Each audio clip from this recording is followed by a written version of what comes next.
What is up, guys? As you can see, we're back with another pro game review. This is, I believe, the third series of AIC. I'm just gonna be going over all the exciting ones, I think, and I skimmed through this game, and this is actually a super long game, so get your snacks ready, boys. We're gonna go for a long one here. Buriram United versus One Esports.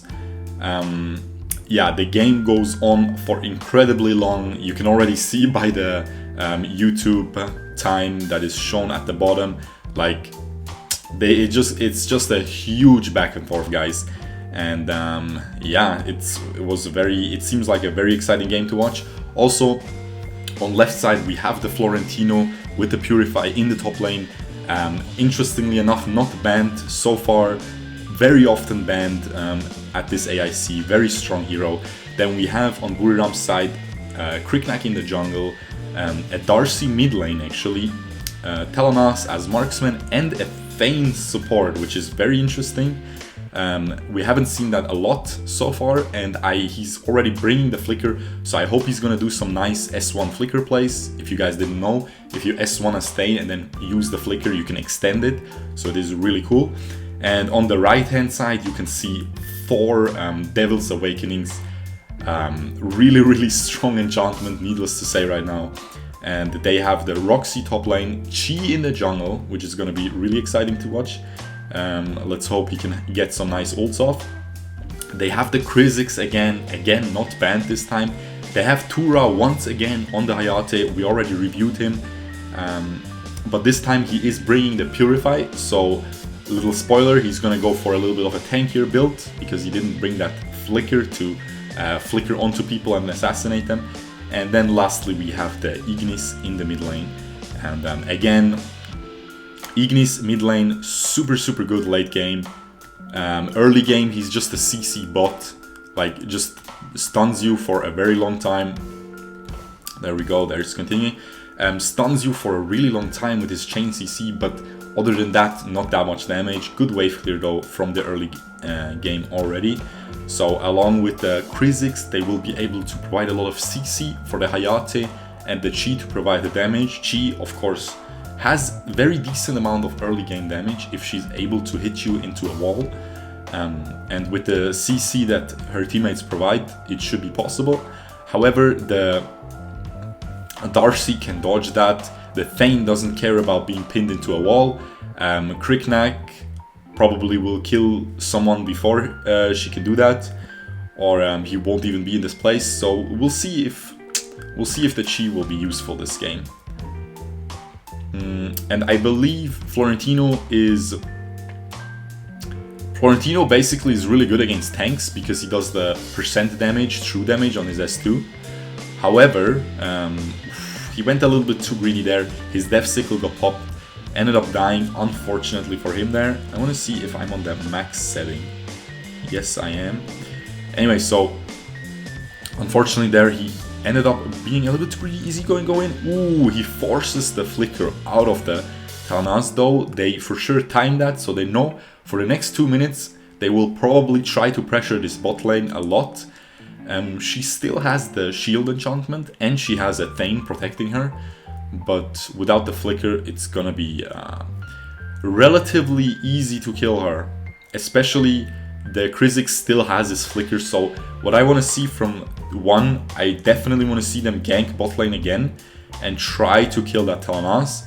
Now they saw the mid laner still had to clear mid lane, and they saw the Kriknak, I think, moving top side, so they just took the free dragon, absolutely free. She is also very fast at taking the dragon with her passive. She has a very decent jungle clear speed. Again, you can see the Kha'Zix just helping clear the wave. He's gonna get poked here by the Darcy, but only a little bit, yeah, like 1/3 HP got taken away, but it is enough to force him back. So that creates a 5v4 on the map right now, but it doesn't really do anything. Top lane is pushed in, the Florentino is just pushing. Bot lane, the minions are cleared, mid lane as well, so they can't get anything out of this 5v4. You can see the Kha'Zix is already back to the fray, and nothing really happened, so I believe that Darcy ult was a little bit wasted there. It is a kinda long cooldown, it's like a 40-second cooldown, I believe, at this stage of the game, so But it is okay, they're still doing fine. It is very even so far, 300 gold lead on the team on the side of 1. Now for the late game, ooh, but he's gonna die, I think. Ooh, his death sickle got popped though, so that is not gonna be available anymore with the punish there. Now the Kriknak doesn't have punish though for another 25 seconds. Ooh, the ult almost connects into the wall, the Kriknak, but you can see that Darcy ran out of mana, nothing they can do there.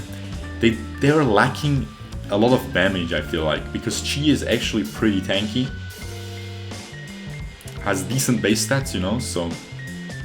But she went for the Soul Reaver. So she will, as I said, she will deal incredible amounts of damage, only if she can pin you into a wall though. Then she can use the second portion of her ult, and that is just a lot of damage, because it's like an execute. He tried to hit the Invis Krizix. Of course, this hero, by the way, isn't fully Invis, it's like Elsu, so you can still see it. Just saying, I think a lot of people are confused, because a lot of people think that's his OP thing. That is not OP. The OP thing is the pull, and the movement speed, and the wave clear. The damage on the pull is really OP. That is some decent damage, I think he's gonna die. Ooh, the last little S1 by Kriknak gets the kill. They get the second kill as well onto the Ignis. The Roxy tries to grab somebody into the tower, but is not able to do so. Hayate is just trying to poke, is doing his thing, is getting farmed. He's doing fine so far. 3.2k gold. Nothing too bad.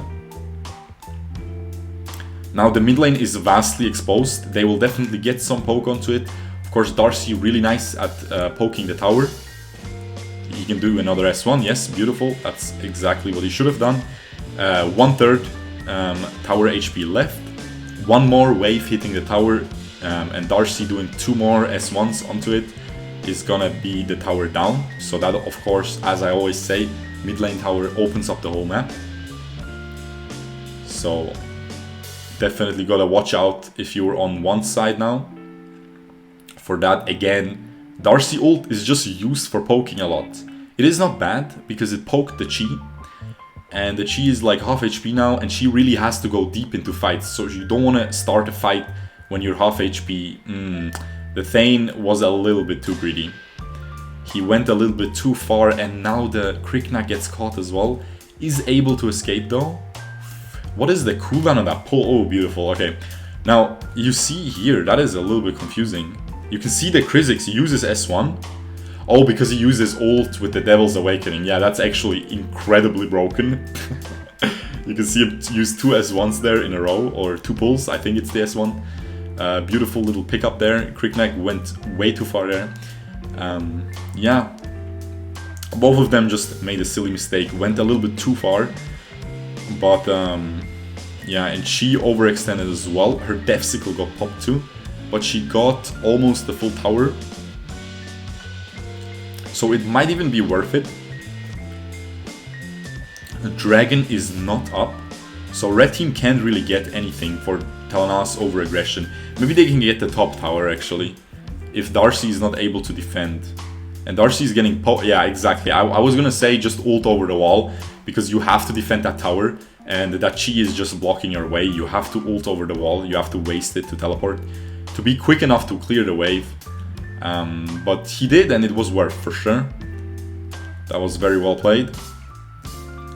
A little bit too far again by Krizix. Mid lane, mid tower getting poked. The Darcy was a little too late on the rotation to clear that. I mean, he couldn't be there faster because he was getting zoned. He had to take the long way. And now he's just... first one is probably just thinking, guys, let's just try it. If they don't check, we get it, and yeah, beautiful. That was just absolute cheese. They shouldn't get this, but I mean, Hayate was dead, but still, they were like, we can just try it. If all the enemies come, it would still be a hard fight. But he knew Kriknak is really, really fast at taking Slayer. But here he gets caught. He does one hero play, and then he gets caught for a little blue buff. Unfortunate, a little bit too greedy there for that blue buff. Still well played, recognizing that the Slayer can be sneaked there. As I said, if all the enemies came, it would have been a little bit dangerous, but he was like, okay, we can just run away if they come, and if we get it, it's GG. But now we will see if it actually is. This is for sure a huge advantage for Buriram. I hope I'm pronouncing that right. I think I am though. And you can see that Florentino is alone now. And there's 4 people around him. The Kha'Zix is very deep into their jungle trying to get a pick. But he decided not to go because the people on Buriram were also missing. So if they would follow up that dive, you know, Florentino is really good at dodging stuff and healing back up with his passive. So he probably could have extended, he probably would have died, but he could have extended his death for like 10 seconds. And then his team would follow up if they were close, and then they would all just kill everyone on one. So they had to be careful. Good decision there, not going too deep. Ooh, Florentino just face checks the bush, disrespects all the enemies missing. You hate to see this Roxy pulling you out of a bush, or she wasn't even in the bush, she just overextended, I think. Very unfortunate, very huge mistakes by 2 of their solo laners. See the Kha'Zix just beautiful engage there. I mean, she has her flicker ready, but he flickered in a manner where she really only had like 0.2 seconds to react. And before, if she reacted fast enough, she could have flickered away. But yeah, he timed it so that she really doesn't have too much time left. So before his pull pulls her in, and then yeah, then she basically dies. You can see the Ignis is building the heal reduction because of course Darcy has a lot of healing. Florentino, Kriknak has healing on his S2 if he hits champions. If you didn't know, it heals a lot late game. Thane has healing in his passive, so very wise choice there, getting the Reaper's Tome very early on with the Berifs to just not die one shot to the Kriknak. And also it's just a good item, it gives you cooldown reduction, it gives you the passive, which is good on Ignis because you can just keep spamming it, applying it AoE. And you can see they're positioning around the Slayer now. They're saying, okay, we don't want them to steal Slayer again, so they just wanna be safe there. The dragon is respawning soon. Buriram seems like they're just gonna take it for free. However, they don't really, the red team doesn't really care about the dragon. It is very late game already. The dragon is still the small one, so it's only a little bit of gold, so it is not worth too much. It is fine to let it go. But now Buriram just gets the Slayer again for free.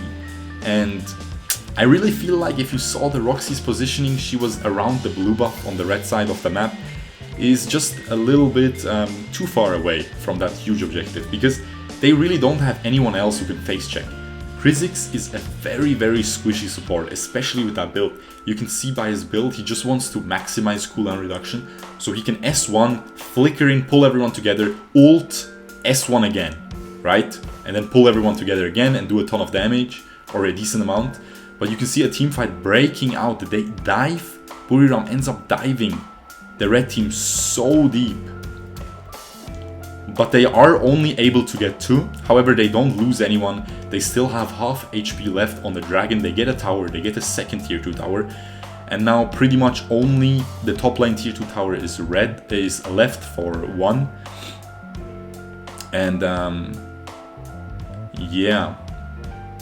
Are they able to get this mid lane tower? They are not, and they even lose the Telenas life. However, they poke down 2 tier 3 towers so low. If you check on the minimap, the bot lane tower is even lower. It's like 30% HP left. So this will be very easy for them to penetrate, especially with a Telenas who just has huge range. So also they have the Thane to protect her, and you know, Chi in the jungle, the issue about Chi in the jungle, she's very, very early game centered, because she's very good at providing pressure inside of jungle team fights, but as soon as the game progresses to a sieging game, like where one team is sieging and one team is defending, she becomes very useless because she doesn't bring the flicker, so she doesn't have that much range on her dash, so she can't really get onto your carries in team fights. And then the only walls that are available are the walls next to the lanes, right? So it's really hard to, and there's no bushes, so she can't hide somewhere and try to trap people. So it is really, really hard to do anything with this hero if you're playing him in the jungle past the early game. Early game, if you're doing well, you're able to do very well. It's a really strong early game, as I said. It has really strong base stats, it has good jungle clear, very decent damage with the Soul Reaver build. But if you just get to this point in the late game, and now Fanta gets caught out on the Kha'Zix, Florentino is dropping very low, especially to the Hayate there. You can see that Thane waiting there. Beautiful push, but his team is just not there. Very unfortunate. Very unfortunate. I want to see that again. He just waited in the bush. Did they not see him enter? They saw him enter the bush. So they just completely overextended. He pushed 2 carries into them. I mean jungle and an AD carry, but the team just wasn't ready for it, unfortunately. I believe if the Darcy was ready with a beautiful ult after that push, they would have just blown them out completely. Very unfortunate there. Nice little try by Thane. However, his team already decided to back out. And now they just get the empowered dragon. They will probably give this revival buff onto the Hayate, I would say.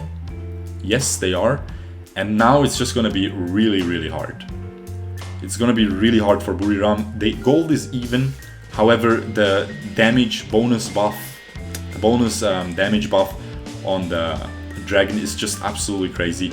Then they have the revive on the rebirth passive, whatever it's called, from the dragon onto the Hayate, and they get the Slayer as well. It's looking very, very grim for Buriram right now.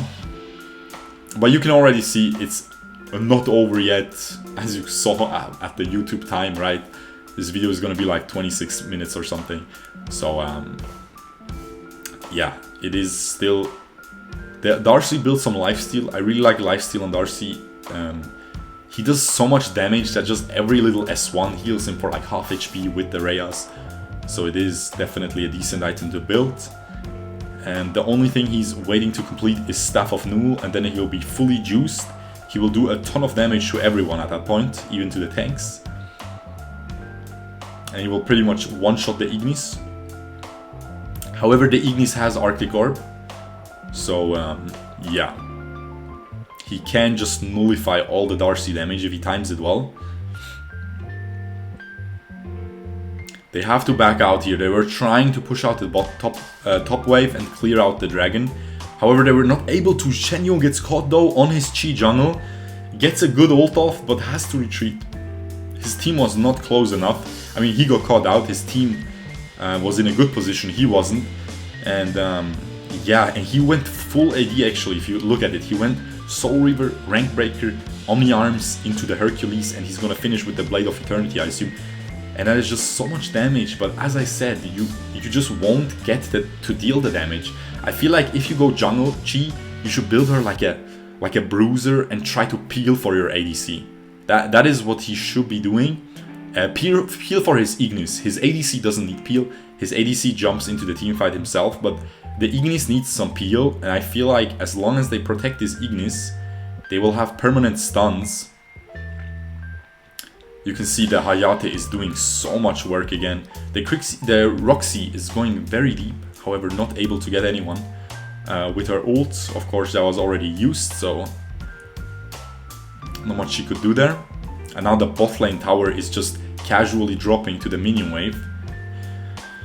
Now one just wants to push that top lane tower and maybe try to push the mid lane tower. There's a wave incoming.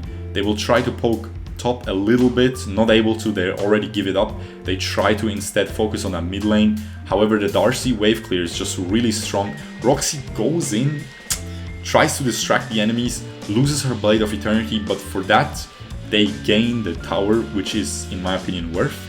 So that was pretty well played by Roxy. Also very interesting enchantment by Roxy. It's really cool actually, makes a lot of sense. I guess it's standard, I just never see Roxy, I never see her played, so... yeah. So we have a very tanky build on Roxy along with the Hercules, but the Hercules was only bought after she died, and sold the Hercules for it. They get caught again. Shanyo just not having a good game. As I said, it's not really his fault. He just can't do much. The only fault he has is building this full AD build when he doesn't bring Flicker. You really need Flicker. If you go Flicker, just go full AD. You will always one-shot the ADC because you can S1 Flicker onto them, no counterplay there. It's so fast. And then ult them instantly into a wall, dash onto them, auto attack, and they're dead. But if you are this jungle chi, you really have to. If you snowball early, sure, go full AD. But if you are not doing too well early game, like they were, this whole team was, maybe he shouldn't have gone for this full AD. Anyway, so now Buriram, because Shanyo got caught, they get this dragon, and they get the revival actually not on the Talanas, but instead onto the Kriknak. Now the Kriknak has 17.3k gold, but the Talanas has full item build too, so I personally would have put it on Talanas. But maybe they feel like the Kriknak can one-shot somebody in a team fight. With his build he definitely can, and then he can just keep going, you know? Because right now he can just dive so deep into those team fights and just keep going. And now the mid lane tower is just getting poked again. They're too late to clear that wave, very unfortunate. The bot lane tower is gonna get pushed by the dragon, so they have to tank that dragon. They have to clear that dragon, otherwise it is for sure going to, it's the tower is gone. They weren't able to move out the base far enough to clear, to tank the dragon's auto attacks, because Buriram was pressuring them too much. They would get caught by the Darcy ult probably, and by the Talanas auto attacks, so they had to give up that tower. Now the mid lane tower is one shot basically, one Darcy shot, with a minion of course, next to it. And then, yeah. Maybe even 2 Darcy shots without minions would be enough to kill this tower. So they have to be very careful of that. If they lose another tower, it's just gonna be really hard. Now the good thing for Buriram's side is they got the bottom lane tower and the Slayer is spawning in 45 seconds. So that means bot lane is gonna get pushed in constantly by these super minions. And that means someone has to always defend that lane. So if they're able to time the wave pushing very well with the Slayer respawning, they can just get a free Slayer, because you already know one will have to commit one person at least to the bottom lane. So yeah, you can see they're pretty much stuck in their base, and if they leave too far, then the Darcy might just backdoor this mid lane tower, although that would be probably way too greedy. Now they're doing the blue buff for the Ignis. The Ignis is really in a good spot. He has his full item build. He has his Purify. Everyone has their full juice available. Everyone has all their items. Everyone has all their skills, like their summoner skills, Flicker and stuff.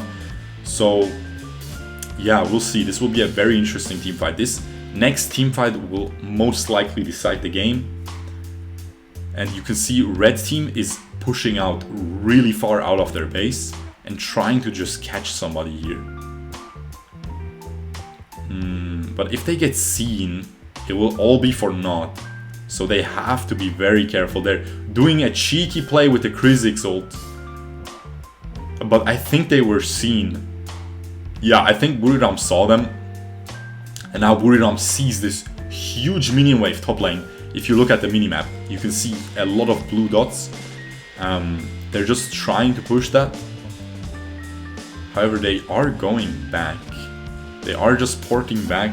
They're scared of the enemies hiding in the bottom jungle still to push to maybe backdoor the Nexus. Now the dragon is respawning in 20 seconds. I assume you have to fight for this. Both teams have to fight for this. If they don't, now team 1 has to definitely try to push out this wave fast, because they still have 3 people top. It's gone. The dragon is gone. Now they will just have this huge damage buff again. They will give the revive to Telenas, I assume. No, again, Kriknak, okay. And now I just feel like it's GG. I think now they just get this easy teamfight win. Actually, let's see. Maybe if Hayate gets a very good ult off, he has a huge damage build again. I thought he was getting more tanky. I think he sold his medallion for the Fenrir, so he can do a ton of damage, especially if Krizix pulls everyone together. So we will see. Also, the Hayate is going for went for the Devil's Awakening enchantment as well, which is crazy actually. But it gives him damage reduction, remember. Even only that is just already broken on this enchantment. Ooh, the Krizix! The Krizix ult was insane. However, the Hayate wasn't ready yet with his ult. It just wasn't a good setup, and now he's going in very late. He almost killed 3 people there, but he just couldn't do much. He even sold the revive item for Death Sickle, but yeah, just the Krizix was a little bit too early. If Krizix and Hayate timed their ults together, I think they could have done more there. The enemies almost died, so really unfortunate there. However, very well played by both teams. As I said, this is one of the longest pro games, probably. Super long. Probably the longest AIC game so far. You can see here Tura again trying his best, doing really well, as Hayate seems like one of his best heroes. 36% juice damage, only 23 on his counterpart on the Telenas. However, she doesn't deal AoE damage, so it's understandable. Let's see if they show the items. Nope, they don't. Anyway, I hope you guys enjoyed this super long video. I will definitely be posting more of these in the coming days. And yeah, I hope you guys enjoyed this. If you did, leave a like. And I will see you guys tomorrow. Peace out, boys. Bye-bye.